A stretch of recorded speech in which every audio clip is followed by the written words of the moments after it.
Calling the November 13 meeting of the Parks, Recreation, and Natural Resources Commission to order. The mission of the Cottage Grove Parks and Recreation Commission is to create and promote policies, programs, and places that enable active living for a more vibrant community. Earlier this evening, we had feedback from residents on design concepts for our new Kingston Park building, which we'll have the opportunity to examine and discuss next month. But to get started for this evening, roll call. Taken.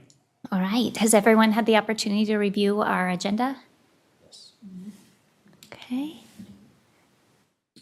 Motion? Okay. We have a motion to approve the agenda. Second. Okay. Second. Any additional discussion? Okay. Those in favor? Yes. Aye, She sorry. nods. Yes. Oh, Okay. sorry. Yeah, aye. Those opposed? Okay, motion carries, agenda's approved. We have two sets of meeting minutes from August and from September. Does anyone have any questions or comments, corrections on our minutes? No? Okay, then I'm looking for a motion to approve. I'll make a motion to approve. Okay, I'll second. thanks. Those in favor? Aye. Those opposed? Okay, motion carries, our minutes are approved. Any open forum this evening? None. None tonight, okay. Then we can start with our first presentation item, which is the community gardens. Thank you, Chair, members of the commission. We've talked about community gardens in the past, as recently as 2021, but we've really been talking about it since 2001 when we took out our last community garden. Cottage Grove was actually one of the first communities with a community garden. It was out by the old tank farms by the community pool on the west side of town. And we've been talking about it ever since. But in 2021, the commission expressed openness to the idea of another community garden, but desire to see a grassroots effort from the community and from volunteers. So with that, we had a group come forward to us several months ago, and we've been meeting back and forth with the Hope Garden Group, they call themselves. So I guess at this point, I would just invite members of the Hope Garden to go through their presentation, and then the commissioners can ask questions and give feedback.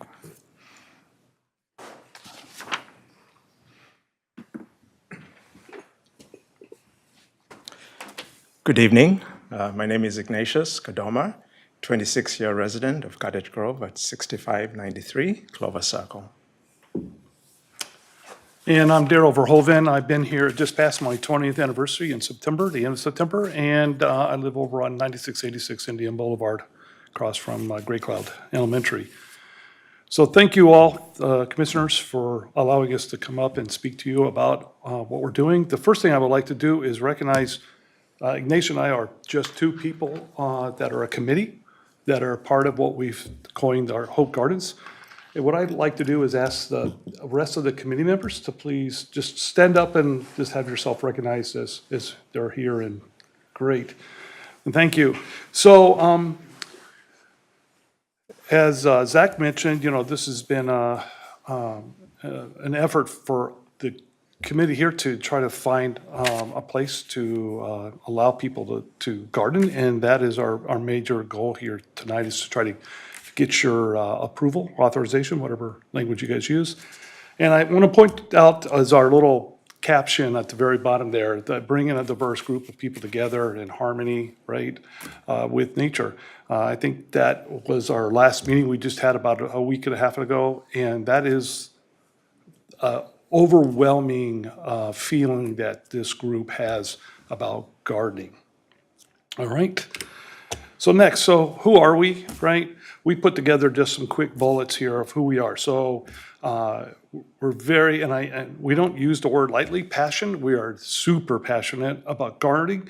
As a matter of fact, a lot of the group here uses the name farming because they're used to actually doing this on a much larger scale, but still individually, not as a group of people, but usually as a family or something like that is out there doing their stuff. We're people that are in need of space to be able to grow, because there's some other gardens around the community, and they're anywhere from smaller lot sizes, right? Almost, 8 by 8 or something like that, where some of the places around here have 30 by 30 garden plots. So we're looking for family-sized gardens. This is a family who has a plot that is trying to grow food primarily for themselves. Sometimes they share it, but most of the time it's for their consumption and edification. The other big thing I think is that these people are very serious about gardening. Some of these people stay out there for hours tending to their plots and are very interested in doing a great job in that their garden harvest is successful. So, Ignatius. And so what are we asking for? We have three simple asks of the committee. We're asking first for permission to establish one or more community gardens. We intend to start small. Let's start small with just one community garden. And then an agreement by the city to plow and till the area in the spring and fall. So in the spring to begin the season, and at the fall to close out the season. And then an agreement by the city as well to provide water at the location. So three simple asks at this moment. And if you have questions about that, we're willing to share more about that. This is from the conversation we've had with Zach. So, okay. What else? So you're probably wondering, so where are you guys thinking about doing this? Well, Zach was so kind to share with us a list of multiple parcels of land here in Cottage Grove, which, by the way, is one of our main things that we're very interested in doing, is having it primarily for Cottage Grove's residents, but we haven't made any final decisions on exactly percentages or stuff like that, but your input on that would be welcome. So we visited, once Zach gave us that list, we went and visited, the entire committee went out and visited each of those parcels, ranked them on different key elements, and we came up with one, and that's the Meadow Grass Park area, which is off of 70. If you guys, I guess you guys know where that is. You guys are Parks and Recreation, so what am I saying? So it was very nice. It gives us a very good amount of space in order to build out a community garden there. As a matter of fact, if I remember right, we have a master gardener here, by the way. It's about 200 feet by 50 feet or so of space, and we have sort of made some plans on different size plots, and we haven't made any final decisions on that because we need to get this authorization first. But we have some ideas, and our master gardener has helped produce that material. All right, and so when? When is, we are looking at the beginning of the gardening season, which usually happens somewhere in early May. And so get that started and runs all the way to October. And so plowing would be done slightly before so that the grounds are prepared for the gardeners. And then the plowing would be done at the end, at closing, which would be towards the end of October. So those are the two whens.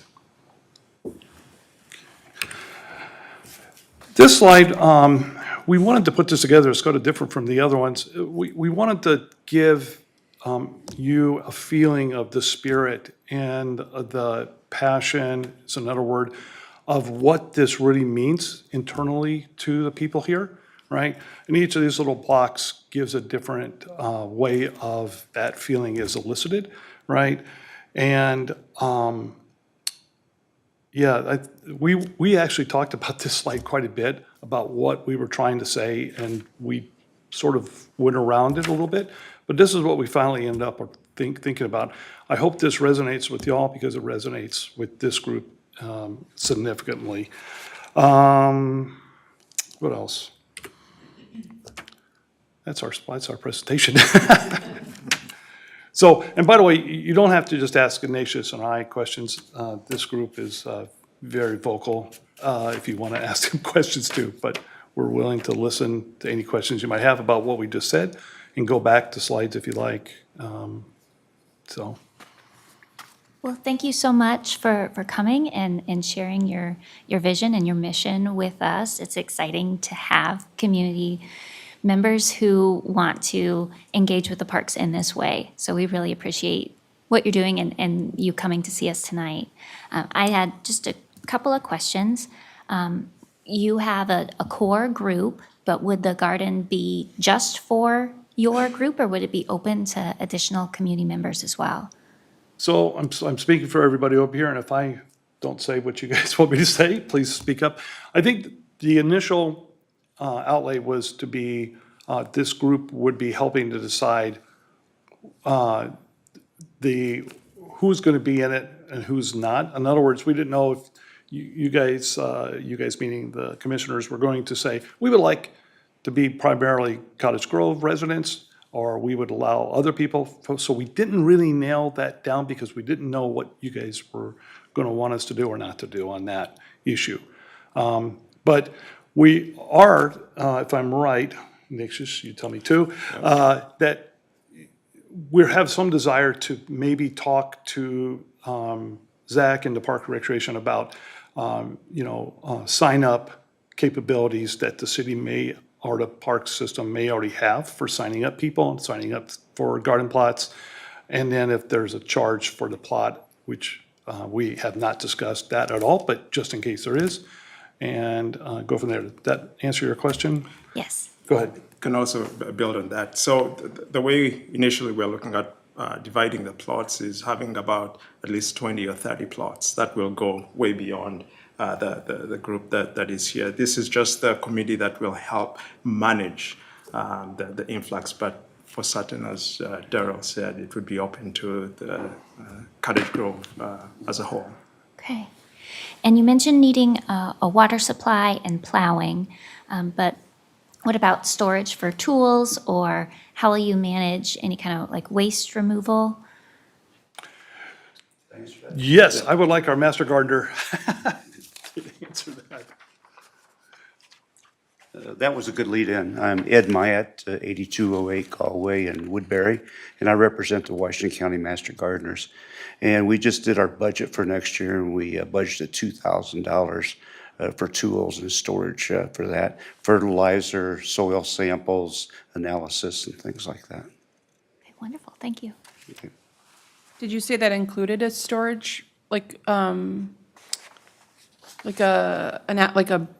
shed or something for the tools? 4 foot by 6 foot storage shed for the garden tools. Our experience has been that most of the gardeners that get a plot have apartments, and they don't have places to store tools, or they don't even have tools. So we've seen people out there with kitchen spoons trying to plant a garden. So we understand that, and we'll supply the tools. And can I just ask you, is it understood when we asked about the tractor and the tilling twice a year? We did speak to Zach, correct, about maybe the availability of a tractor to come by and do that quick over the garden before the season starts and then after the season's over. And then the water, we're kind of hoping that because that big old water tower's there, that we might be able to get some type of spigots potentially that we could then tap into. Zach had another idea. I don't want to mention that because I like the first idea better. He talked about a large tank of water that he would offer up and be filled up. But that is our desire, if that's possible. Correct? Correct. Can I ask, you said you're looking for family-sized gardens. What is a family-sized garden? And you also mentioned that you could fit like 20 to 30 of them on this Yes. plot yes. of land? Yes. And again, Ed here, a master gardener, said, yeah, go ahead, Ed, you tell him. You did the work. The last garden that we put together was 9 foot by 14 foot, and the average was 120 pounds of vegetables from that. And so, and the most was 200 pounds. So that's what we consider a family-sized plot. But one it could be giant bigger pumpkin. than that, but not quite smaller than that. That would be a family. So it had to be that size or somewhat bigger. Okay. Does that answer your question? Yeah, that's great. I think, Ed, could you just say real fast, what was the number of plots in that example that you gave us? The 10? We started out with 16 just to get our feet wet, and then this year we expanded it to 48. Okay. And if I'm thinking about size-wise, The only real community garden I'm familiar with is the one over by St. Thomas, over by the ice rink there. That's about 9 by 18 on those plots, I guess. I'm not sure. We visited about 20 community gardens in the metro area, and there's all different size plots. So it's smaller than that, but most of them are bigger than that. Okay, thank you. Thank you, Ed. I have a question for you. If there is, a family that wants to get involved in this and doesn't know much about gardening, will there be an opportunity for them to learn about gardening? Well, I'll speak for myself. My wife and I, when we first started this, which was 9 years ago, we had no clue, right? I mean, we killed houseplants, right? And we did, through various people to garden, most of them are extremely helpful and are willing to share their ideas. And now with Ed here, the master gardener, right? He'll be checking you off and checking off and sending you emails saying, hey, you need to put more nitrogen or something on there, whatever, right? But no, most of the gardeners we have found have been extremely, collaborative and want to help people out. Because most of the time, if you got your garden plot next to someone else, they want that garden plot doing well, because, right, could be crossover, so, does that help? And in addition, there are resources, I think Murugi pointed out, the River Place, if you could just explain what it does, educating emerging farmers. A big call forward. Hello, my name is Murugi Motiga. I work with Washington County and I've lived in Woodbury for the last 20 years. And I'm also considered an emerging farmer. So there is an emerging farmers office that helps people get started. But I'm also part of another group that mentors people starting from community garden to once you start to get a feel of it, you can move on to like even a quarter acre, and then finally some people get it so into it that they end up buying a farm, even if it's an acre or so. So there are resources available within the community, and I'm heavily involved in that. So anyone who needs support will be there for them to show them through. Thank you. I have one quick question. You mentioned something about there would possibly be a charge for the plots. If there is a charge, what will that money be used to pay for? For primarily the water. Okay. Because that's a resource that we depend on and has to be covered somehow. So it's primarily the water and, yeah. Yeah, and again, I don't want to speak for the entire committee because we didn't actually nail down that. I think we just wanted to that y'all would be aware of the fact that if we needed to do money collection, we would like it to go through somebody like y'all, because you guys have all the infrastructure and also this separation of duties kind of a thing, right? And all that money handling stuff, it's out. So, but I don't know if we have a hard and fast decision on whether or not we actually need to collect any monies. Again, anybody else that has opinion? Anybody? Okay, so. We use scholarships too. Maggie, yeah. Maggie, by the way, is going to be, if this is approved, lives in that neighborhood, by the way. So, Hi, I'm Margaret Nubisi. I just passed my 20-year anniversary in Cottage Grove this past October 26th. About the charge, when we were thinking about it, it was like, okay, what do we need to do to support this garden? It doesn't necessarily mean that we have to charge people. So if the Department of Parks and Recreation is providing all these resources to us, it's providing the water, it's providing the plowing the gardens in the spring and in the fall, if Washington County is providing all those resources, there may not even be a need to charge the gardeners for anything. Right. So it's not that we have to absolutely do that. It's just something to think that if there ever was a need to support ourselves in the garden, then we may have to charge ourselves and other community members a token fee, by the way, to cover any kind of unforeseen expenses that's not covered by the department or the city.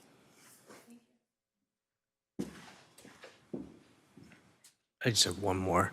Do you need any fencing or anything to keep critters out, or? Back to Ed.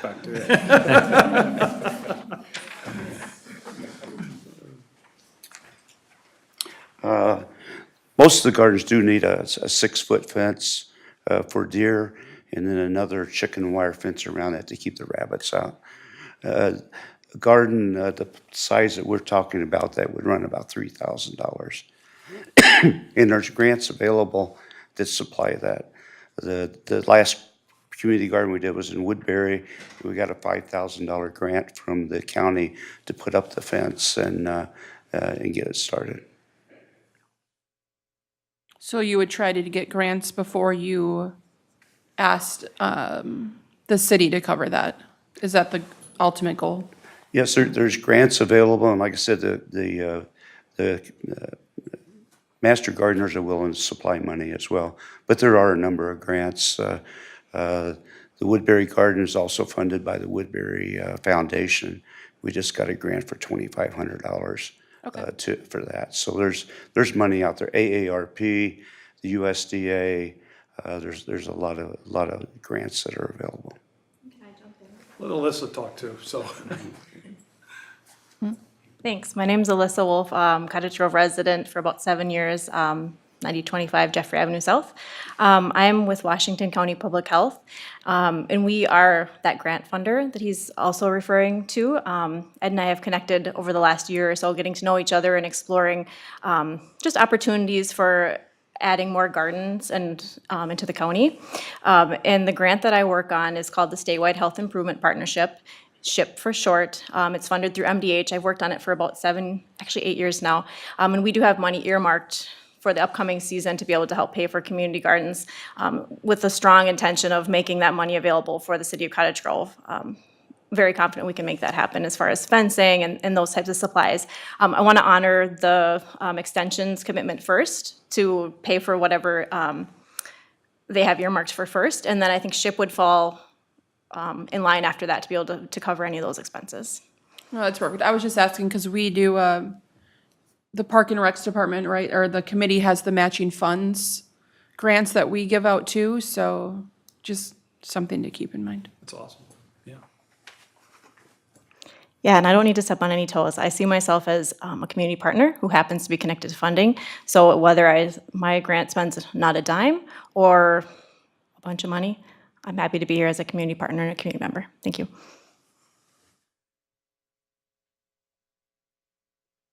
Any other questions or comments?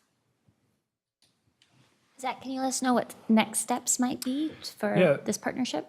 Yeah, so my ask, being that the commission had said that we wanted a volunteer group to kind of bring this forward, clearly they have a volunteer group bringing this forward, and well done. So I guess I'm just looking for the commission to give me some direction on whether I should continue the conversation. And then we'll start, if you guys want that conversation to continue, then we'll start to figure out some of the details and answer some of the questions that came up tonight and get down to the brass tacks of it so that we can figure out if we can have a community garden by spring, or if that's not realistic, find out another timeline. But this is just the first step, making sure that our commissioners are aware of it and would like to see it move forward or not. I like it. I mean, I think it, we've been talking about it for a while. We Right. talked about different plots. I can't picture in my head Meadowgrass Park right now, but It's right at the base of that That is a good giant. question though. Where would it go at Meadowgrass? Overlooks like Westra Park too? So No, I know where it is, but where would this go? There's a flat spot up on top of the hill, I presume, near the water tower. Yes, Oh, I know okay. where that On that is. side. yes, it's on the west side of the playground, Okay. yeah. Well, so motion to move forward? Is that what we need to do? I think we need a formal motion, but That's what I was trying to do. So what, yes, we like it. Let's move forward. yeah. I see a lot of head nodding. All right, thank you. Hey, thank you all for listening and all the great questions. Thank you.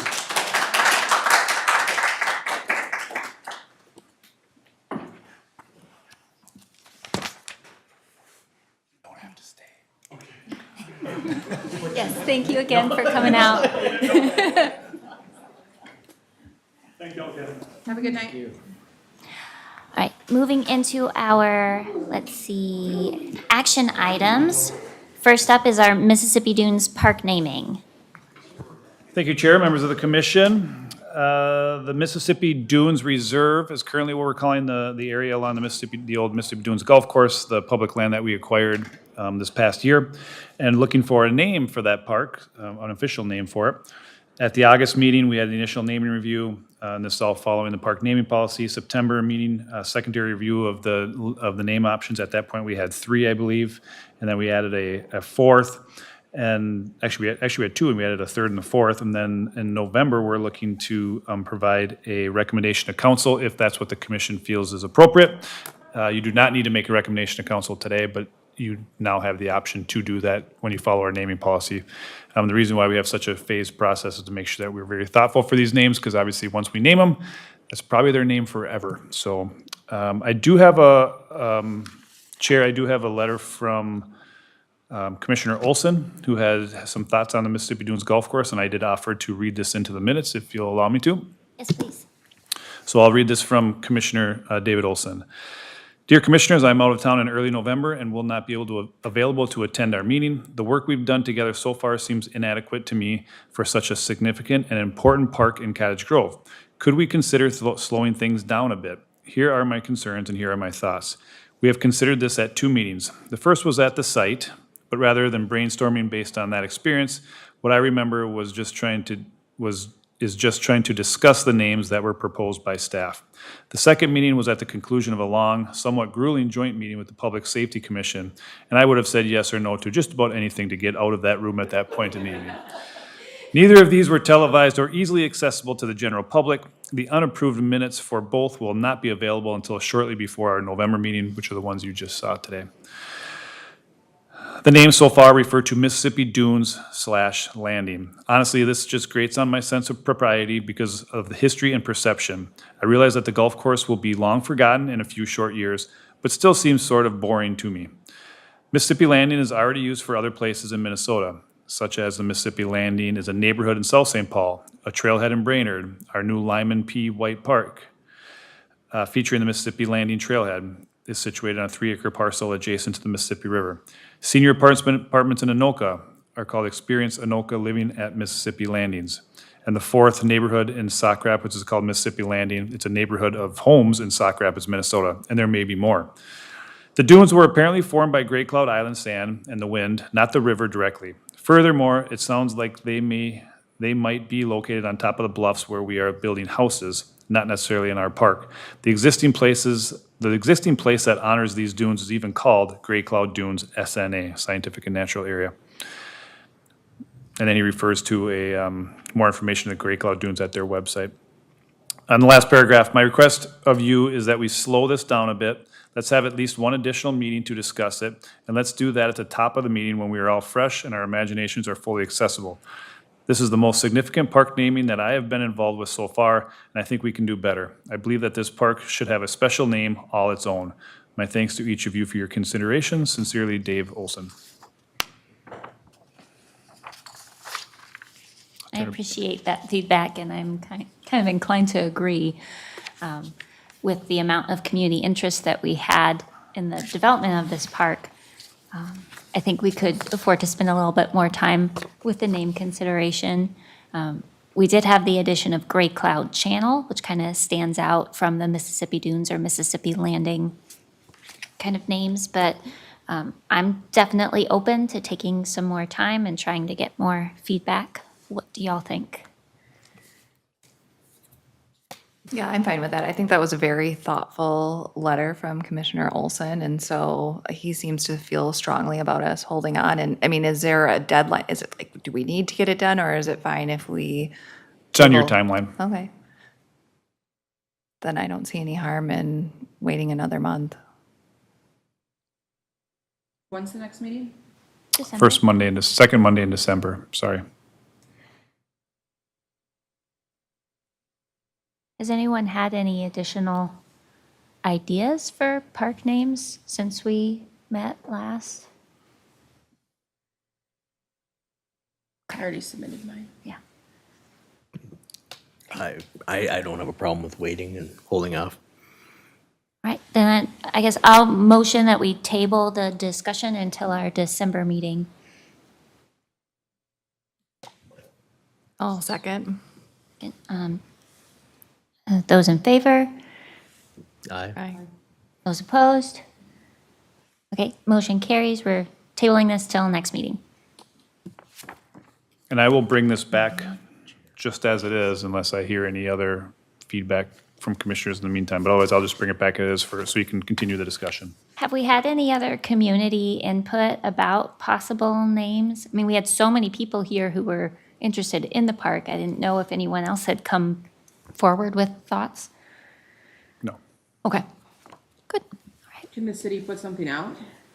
Like if that's what he's concerned about, or if that's what he's wanting is more creative ideas. I mean, this has been a part of our discussion for months now and no one's come up with anything. Is there a way like the city can put something out to maybe garner some more options that we can consider? I'll talk to our communications team. I'm sure we can come up with some sort of an online survey or. Perfect. Okay, next we have 2024 playground replacements, and we do have 3 to consider tonight.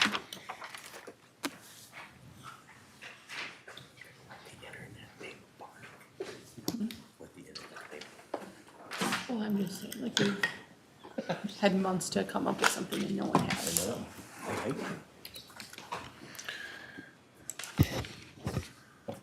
Maybe there can be a prize. All right, for 2024, we have 3 playgrounds being proposed to be replaced. Nina's Park, Granada Park, and West Draw Park.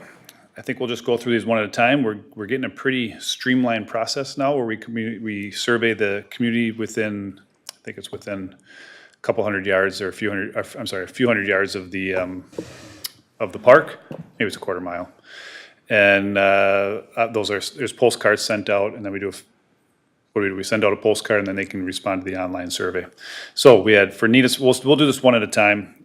There was 4 submittals for each playground. Each of the designs, design 1, 2, 3, and 4, they're all, so each vendor was, if it was design 1 on the first one, that's the same vendor for the following as well. And then there was also color choice options. So you did have the full renderings in your packet, so you can see the bigger picture, but this was the result of Nina's Park. The preference was for design 2, which is Little Tykes. And that was 33 of the 67 responses. And the top color choice was electric, but that was only by 1 vote over ocean. And then obviously there was a bunch of feedback as well, written feedback that you guys received in your packet that you can refer to as well. So looking for a recommendation on Nina's Park Playground.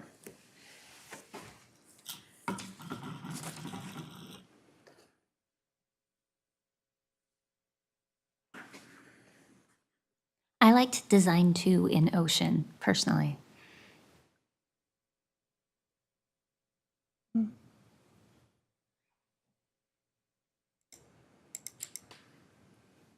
This is my favorite part of the job, but I like design 3, which didn't seem as popular, but I don't have a color preference. I'm very colorblind, so it would. You're like, those are weird colors. I also like design 2 with the ocean.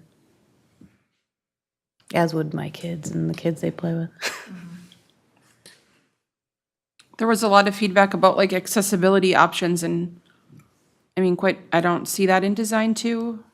If that was a majority of the feedback that people, I mean, not majority, but there were more than 2, right? So there were multiple. But I don't know if something can be done to make design 2 more accessible. Do you recall accessibility comes in so many different forms. Do you recall? It says accessibility for disabled kids. Please make sure the playground is accessible for children, including handicapped kids. They mentioned a group that comes maybe weekly that has children with various abilities and wanting them to have ways to access. And I recognize that there are pictures of elements in Design 1 that are accessible, but I don't know that that makes Design 2 less accessible, just different people and pictures. My concern with Design 1, and I really liked that one too, but the musical instruments were concerning to some of the adjacent neighbors. So, Chair, members of the commission, I can follow up that all of these playgrounds do have components that are accessible. Not everything is always accessible, but they all have transfer stations. So, wood fiber surfacing is handicap accessible, and then they can get to a transfer station. Like, an example might be this would be a transfer station. Now, we can make that more accessible by adding stretches of Port and Place like we did last year at Ideal Park, where we added some Port and Place. So we can do things like that to make it more accessible. But every playground does have components that are accessible. That's what I was gonna say, is it's nice when you have those pathways, because I think that's where a lot of it comes in, is that if it doesn't have those pathways, it's harder for some people to get around. And all the borders are, they'll have a concrete curb, but then it's beveled out so that wheelchairs can flow through it. But those are things that we can, we always afford the commission the opportunity. We do save some money on the overall budget to add some things here or there that can upgrade the playgrounds to what you guys see as the best fit, so. What kind of swings are at Design 2? Like, It it's hard to appeared- tell. Is it just a couple buckets and an infant? Or not buckets, but like Strap- just normal Looks like two swings? strap swings and a infant seat. There's a accessible one on the right of the infant seat too, right? In Design 2? I thought that was Design 3. Isn't this design two? Oh, yes, that's in the other picture. It's that buddy one. What are you looking at? That's not necessarily accessible. Those are where you're Oh, I like see it. forward facing to your child. So Yeah. like you sit on one swing and then your child's in the other. Yeah. So that wouldn't be an accessible one. Wheelchair one. No. Okay. I didn't see that. It was cut off in my, I was scrolled too far. Friendship one or something like that. I mean, I like Design 2 also, but it would be nice if there was something that we could do to include kids of all abilities. Are you referring to surfacing, or are you referring to equipment? Well, the surfacing it would obviously help, but, I mean, what in Design 2 can someone in a wheelchair do? So that's my question. That's the buddy swing, yeah. that they have. So, I mean, in Design 1, right, there clearly are things lower to the ground that someone in a wheelchair could do, or someone who maybe can't climb or has things that, to help them walk or something. So what in Design 2 is there that someone of those abilities could do when there's multiple comments asking to make sure that there's something for all abilities? That's my only question. So what I would say is, in just my opinion, looking at it, is that, can you see my Yep. Yes. pointer? That would be a transfer station, and there are videos and pictures of how, you get out of your wheelchair, and then you can actually climb up those stairs, and now you can slide down the slide. And I don't know the extent of where you can go from there and then in this particular one, but it's certainly something we can bring back to the vendor. And if we don't feel that there's enough, we can maybe add something, an independent structure somewhere of some sort too. It would be nice if there was something closer to the ground for Design 2, if they can't do something, but will there be then a solid path for them to get a wheelchair to that landing pad? That's something that we could add that. Yeah, because I think, like, just thinking about accessibility, like, not just like wheelchairs, but there's people that have walkers or even just Yeah, that's struggles with exactly walking. Yeah, right. things like that. So, yeah, it'd be nice if not only the walking paths or whatever, or the accessibility paths, but seeing if we could add, like she's saying, an aspect to Design 2 potentially that does offer more availability for like those people or those kids that can't maybe get themselves up there, even if their parents aren't able to, or their caregivers, to move them around as well. So what I can take with that direction, commissioners, is I can go back to this vendor. If design 2 is the preferred approach, as long as we can include some port in place, and then also make sure we're addressing handicap accessibility, whether with an added component or with modifying this, I can take that back to them, and if we feel comfortable, we'll move forward. If not, we can bring it back to you. Please. It just seems like it's something that's important to that neighborhood, so. Do we agree on ocean, though? I would agree with Ocean. We haven't used that color scheme yet. Okay. I think we've Nina's- kind of used electric a little bit, so. Nina's has a lot of trees up there, right? So we're not concerned about shade in this one, because there's not a lot of shade on It did have a lot of trees. it. Had Doesn't a lot of anymore? ash, had a lot of ash trees. So we did remove several of those, but if you remember, we did the Arbor Day planting there a few years ago. Oh, yeah. So there are a lot of trees On the way. growing. That will be shade trees someday. So concerning Nina's Park, I'm looking for a motion to explore design 2 with some possible accessibility modifications in the ocean color scheme. Motion. Second. Any additional discussion? Okay, those in favor? Those opposed? Okay, motion carries for Nina's Park, design 2 with some modifications in ocean. Next, can we look at Granada? It's whatever you want to call it. Granada, we had 43 responses. Again, design 2 was the preferred design. I do want to add on this one that we made some modifications as park, I think in 2015 when we did the pickleball courts. And we added a couple, there was a balance beam and a maypole where the kids swing on the maypole. We would keep those components, keep some of the concrete curbing that we did back in that, and we have to open up one end a little bit, but keep some of that, keep some of the components that were there that are still in good shape. Those are in addition to what you're seeing here, so. But anyways, design 2 again was the preferred at 37%, closely behind 23% for designs 1 and 3. And then the preferred color on this one was electric. Can I ask what that little dragon dinosaur, does it do anything, or is it just, There are climbers on it, so you can climb it, but otherwise, yeah. how much does something like that cost? $1 million. Don't know. Well, and something that we've done with other playground designs is if there's one design that we like, but maybe there's one element that's just like, ooh, what is that? We could ask for different options for that element, or maybe take one from a different design. So these are suggestions, but there's still room for development. Yes. And is that the Little Takes as well? Because they have a park in Woodbury that has like alligators and like other little climbing. It's on the lake. What lake is that over? Is that Edgewater Park? Yeah. They're on Colby Lake? Yep, on Kobe Lake. And they have a bunch of different climbing elements with different characters that may look a little bit more friendly than the dragon. I don't know. I mean, it's not or- friendly, I was just wondering what the purpose was. And they do have, I don't know, like Pine Tree Valley Park, where they have, I believe this one's plastic.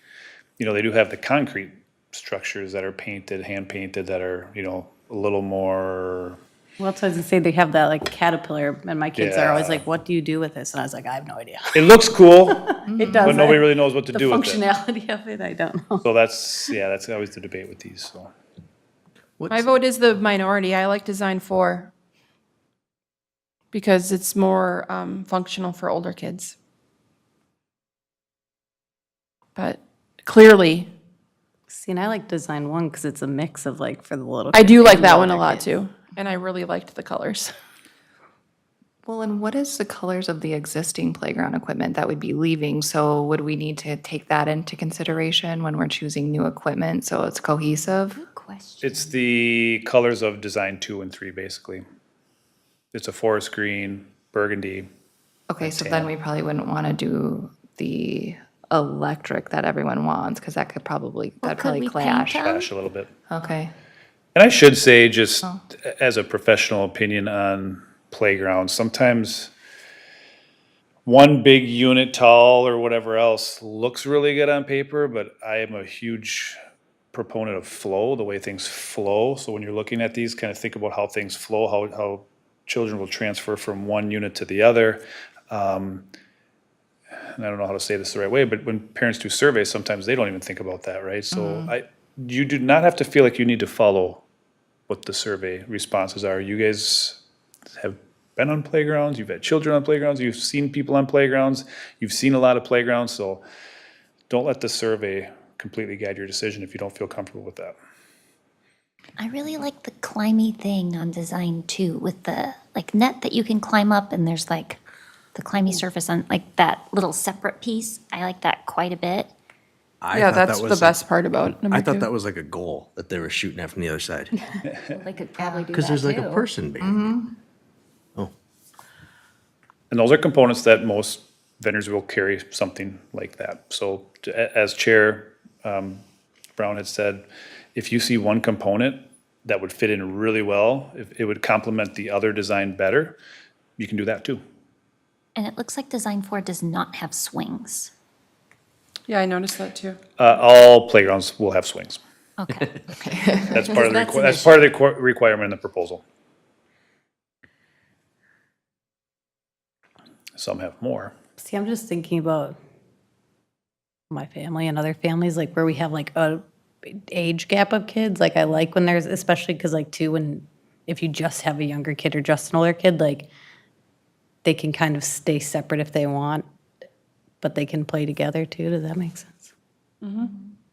Because sometimes when you get the ones that are all like climbing and stuff, then like with the littler kid when they're little, I'm like, yeah, let's not go to that part Right. because I don't want to. Yeah, 100%. But like Zach said, that's why it's kind of nice when they're separate because separate like one? Yeah. Like one has the two, yeah, like where three he's saying like completely instead of the separate one thing with stations. all of the features off of it versus like the other ones where some of them have like two separate, like 1 and 4. Agreed. Or 4 is just a different angle, is that right? It's the same thing, just a different angle? Yeah, it's all one big piece. Yeah, it okay. looks like. Yes. Then I kind of like design 1 because that is 2 separate pieces. So that is the one that has, yeah, there's a separate, I wouldn't call it a tot structure necessarily on the backside, but if you look through that archway that connects, that climbing archway, if you look through there, that's actually a separate unit. I feel like we have a lot of designs that have the separate, like geared towards a little bit younger that kind of looks like a house. And so it'd be kind of fun to have something a little bit different. I like just about, I like all of these, so I'm having a hard time with this one. Justin, what do you think? I feel like 2 doesn't really, I mean, the actual structure doesn't really give you that much like play, like there's a slide and a climber, but Yeah, 2's boring. You're up. I would propose design number 4. Just kidding. No, I like 1 and 4. 4 is is nice. something different though. I don't, like, do we have anything like number 4 in Cottage Grove? I would say it's not too far off of Pine Tree Valley. Oh, yeah. Pine Tree Valley's like taller. A little taller. This has an extra slide to it, but it's where it's climbing apparatuses leading you to the slide. That's the reason why I think those are fairly equivalent. And then I'd say design 1, because I hear someone say design 1. That's more like a mini Kingston Park. It's kind of like the central part of Kingston Park. If you've been to Kingston, there's kind of that one main area. Doesn't include all the other stuff around it, but especially that ladder wave climber. Overall, I like that there's stairs to the slide on 4 too, because I hate when there's a park that doesn't have any stairs and just climbing things to stairs, so it's nice that 4 has stairs. I can tell you what our park maintenance people would tell you. Oh, yeah, please. let's hear it. What would they like? Stairs and platforms don't do a lot. They just are there. So kids run right through them, right? And it's not really a play experience. So, and they tend to wear quicker and they tend to need replacement more often. So I don't want to deter, but you do have to think about that. Sometimes it looks really good on a picture, stairs and platforms, but there's not much of a play component to it other than running to get to wherever you're trying to go. Well, and for the little kids. They want to crawl up them, yes. Well, it's more accessible for them to get to, because I know like when they put the new playground in over by Lamar, like my youngest was really little and he didn't want to climb up the things to go down the slide on that one. Oh, yeah. So, That is hard. And I mean, think all at 4 of them have Strawberry- the stairs. Strawberry I don't Park, they don't have the regular Right. stairs. Yeah. It's just like a ladder, and that is really hard for little kids. True. So we're saying 1 with the dragon, but add the Not little dragon. We could make it Freckles the Frog. Isn't that our mascot for Cottage? That's our mascot, right? Yeah. Could you make it a frog? I'm like, Serious? yes, We have a mascot? yes. Yeah, we haven't used it in a while. It's tucked away somewhere. We have 2 of them. This is totally You news. could We have a dress up costume. as Freckles at Strawberry Fest. Pull it out. Okay, I'm not really sure where people are leaning, so can we go down and if you could try and pick one that's your favorite? Kelly, can you start?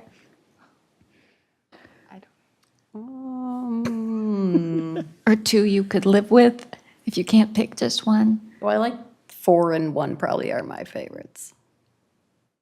Okay, Deb? I probably like 1 and 2. Adam? 1. 4 and 1. 4. And what's yours? 8. Well, I don't know.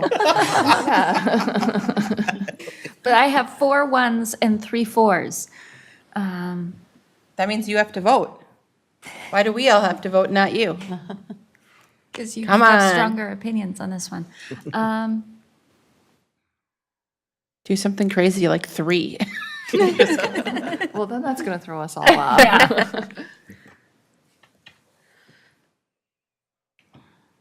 Well, then that kind of pushes me more towards 1 because that had a higher percentage from the community survey.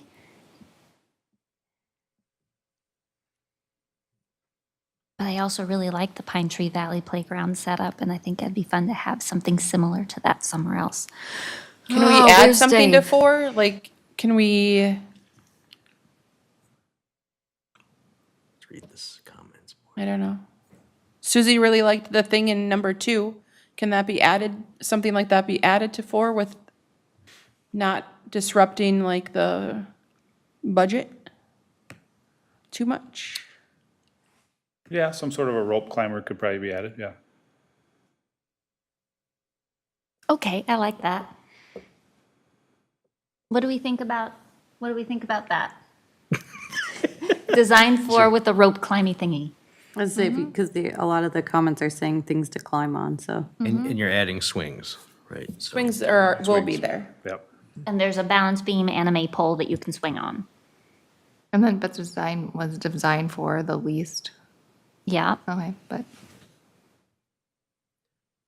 You like it the least, you said? oh no, I'm just It's looking in at the the survey. community feedback. Oh, okay. The feedback, though, talks nothing about the playground structure, really.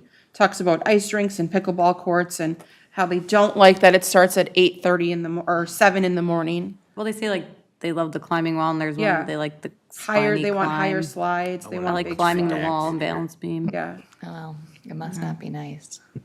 Add a spiny thing. Yeah. And the vote tallies at the bottom, so the difference between 1 and 3 and 4 was 3 votes, just for context. So would we be okay with design 4 with an added rope climbing thingy? Only if it gets labeled as that.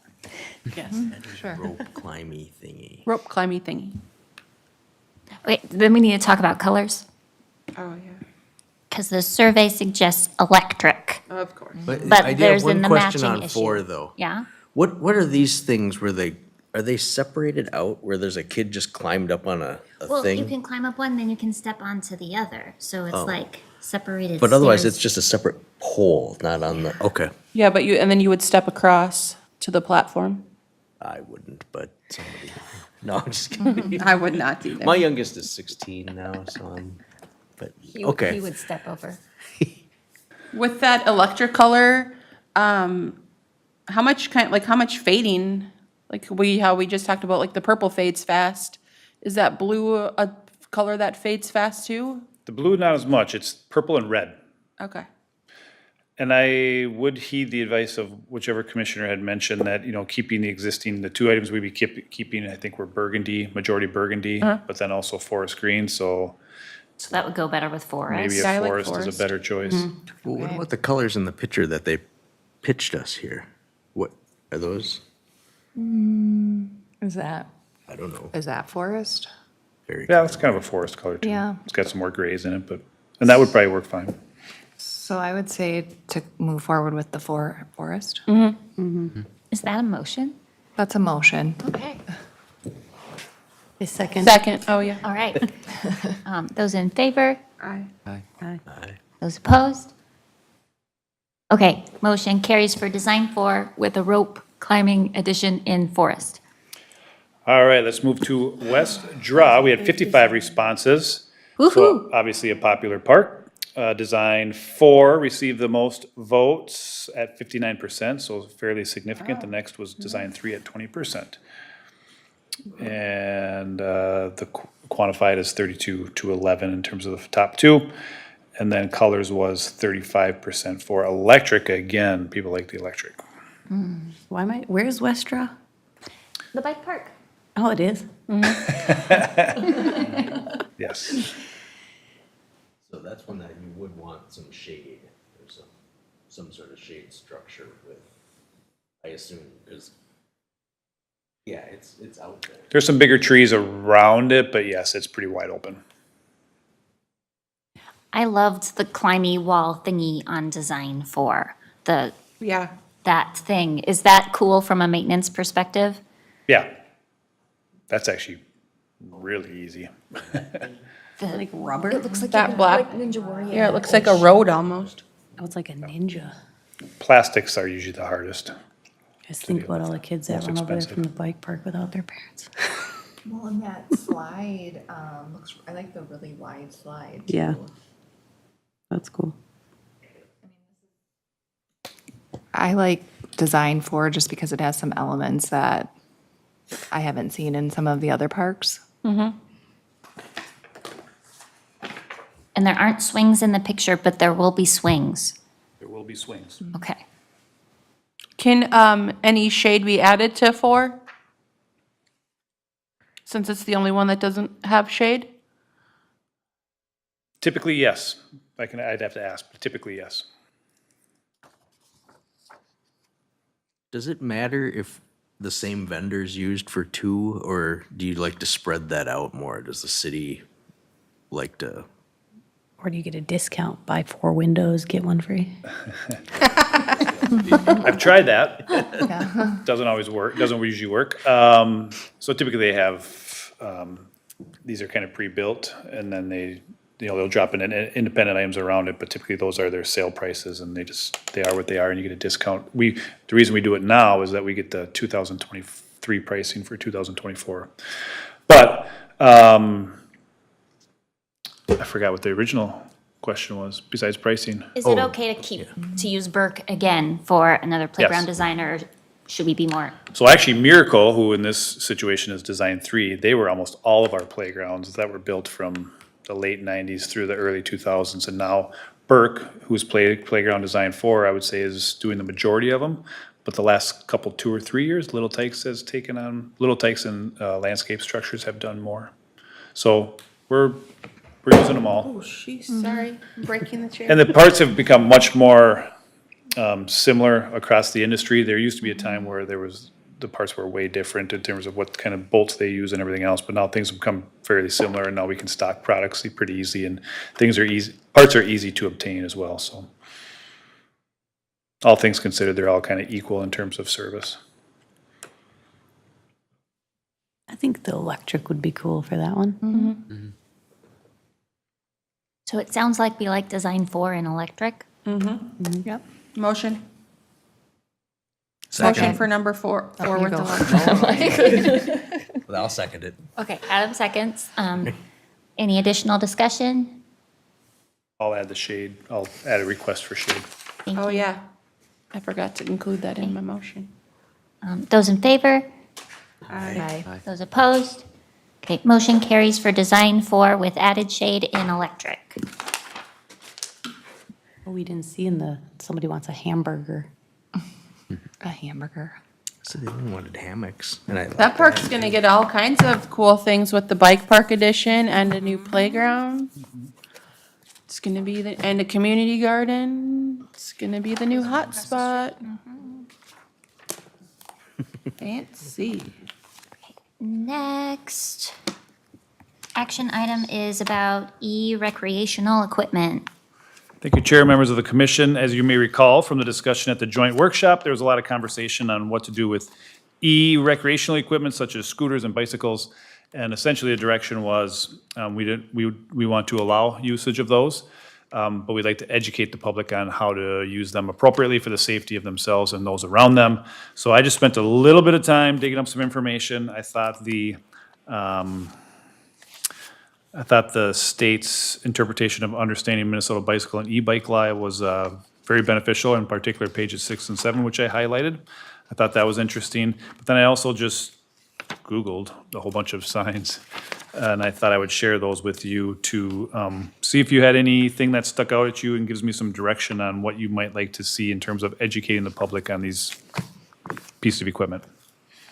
I really liked the simplicity of adding e-bikes okay, because we do have those no motorized vehicles signs around, and just kind of affirm for people that they can use their devices on the trails and be just fine.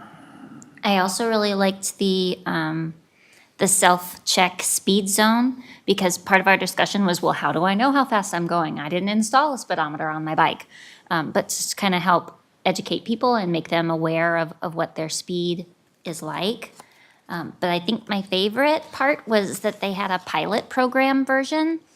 So we could pick the messaging that we think is most important, and we could create like a set of like trail etiquette on a website that we could reference, maybe have it with a QR code if people wanted to check on their phone, but then try and get some feedback from community users about, do they feel safe on the trail? Have they noticed more things?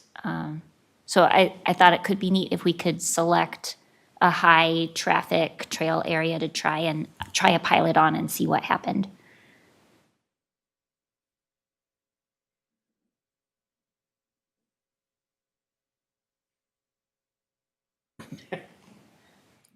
Yes. I agree. My favorite sign was the one where everybody yields to the horses. That was the. I like the one where it says, give you a cheeky boost when you eat it. Oh, yes.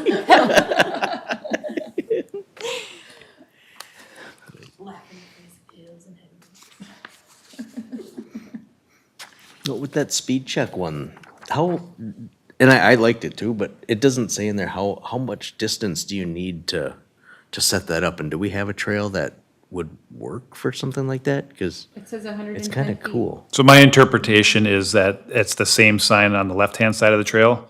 So as you pass this trail, you count to 5, and if you haven't counted to 5 yet and you pass that next sign on the left-hand side, you're going too fast. Oh, Now, I don't agree that there's nothing on the back side of that sign. The other side of the sign should say, here's your checkpoint, but that's the intent. Well, we would make it better. We would do better. Be better. Well, and some of the signs are way too wordy that no one that's biking is actually going to read them. So I guess the simpler the better, so that people actually will read the sign. I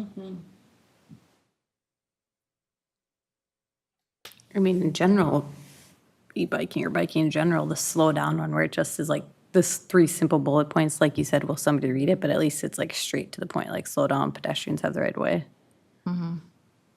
Which one is that?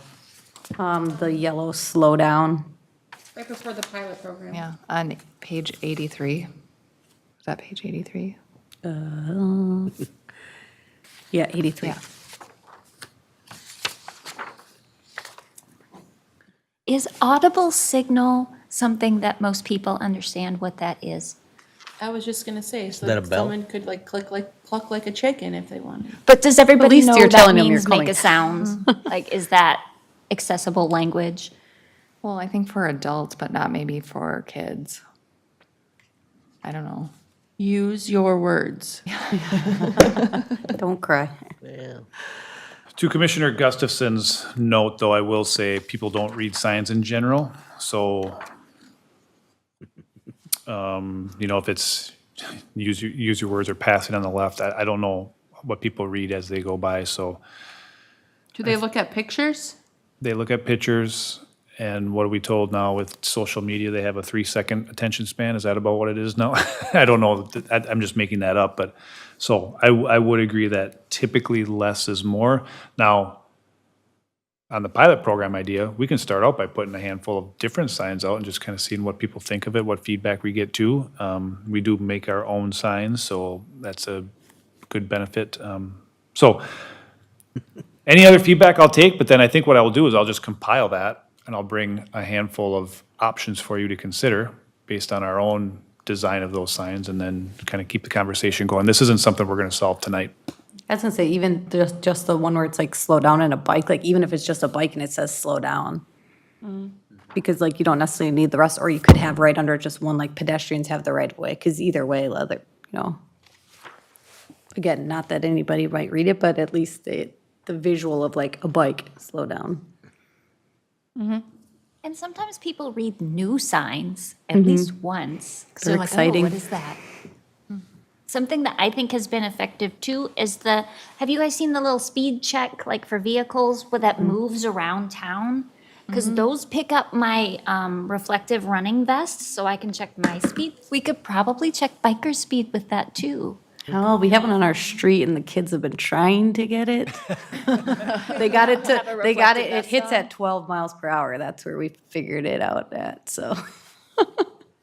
My max is 7. Yeah. Did we They've been trying determine a all week. speed? I mean, did we say it was 15 miles an hour or 20 miles an hour or, There's no official speed limit. but we are saying we allow e-bikes on the trails and we can say that publicly. Yeah, and you can say, we could just say a safe speed limit is whatever, 15 miles. I think 15 miles an hour seems to be what people are recommending. Yeah, I just remember that very long meeting we had. People kept talking about 29 miles an hour. Everything's going 29 miles an hour now. Isn't that just like a Mach 3 bike or? Can it just whatever? say That's a level e-bikes 3. allowed? Use caution. Yeah. E-bike's okay, be Is nice. the sign for the e-bike or the E-bikes walker? okay, be nice. And that's what one of them is. One of them is e-bikes, I think it says e-bikes allowed, but yield to everyone, basically. E-bikes allowed, share the trail. Share the trail, that's the one I was thinking of. I like that. That's my Although- favorite. The cheeky boost one might be a fun, like, educational slide to Yeah. put out there just for kicks. As long as it keeps that same verbiage, though. So if I can summarize, I'm hearing share the trail, or it's kind of the top messages, share the trail, safe speed limit. Simple. Am I missing anything? So let me put that together and bring a few designs back for you the next meeting. We'll keep it going. Yay. Can you add be nice? I can add be nice. Be kind. How's that enforceable? Hey, isn't it today Kindness Day?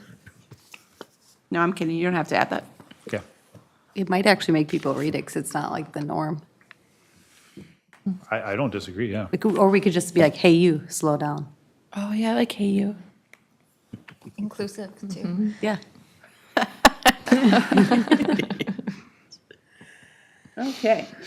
Do we need a motion on that, or? No, he keep said it no. moving? Okay.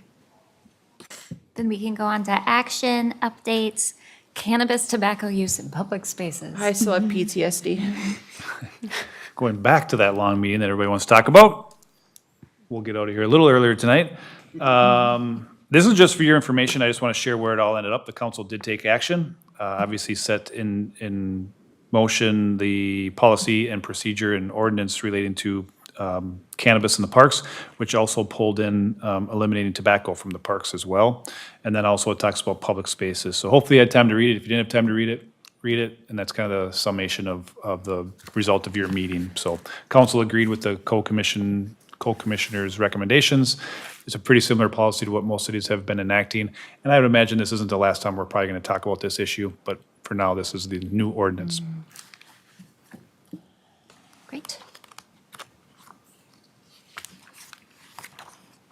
When will that go into effect? It is in effect. Oh, it is in effect. Okay, great. So if you have an underager that's smoking, they're gonna get $100 fine. Warn them. I'll warn my 8-year-old.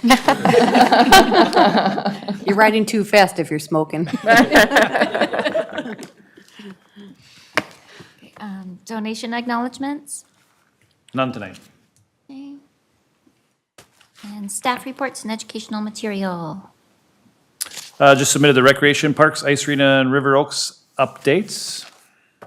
And then I also received information from Commissioner David Olson for the Washington County Parks meeting that he is a part of that as well. So submitted his information too.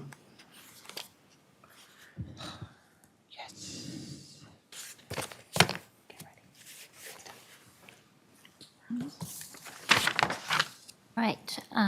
Any questions or comments on our reports and county commission minutes? No? Okay. Commission comments.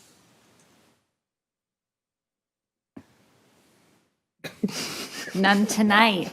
All right. And we don't have a council representative, but is there any summary from council comments this evening? Nope, but I was at all the meetings, so if you have questions, I might be able to answer them. Might be able to answer them. Okay. Unless there are additional questions, our agenda's complete. So I'm looking for a motion to adjourn. Motion? Yes, he did. Second. Who had the second? All of us? Sam. Any additional discussion? Okay, those in favor? Aye. Those opposed? Okay, motion carries. We're adjourned. Done.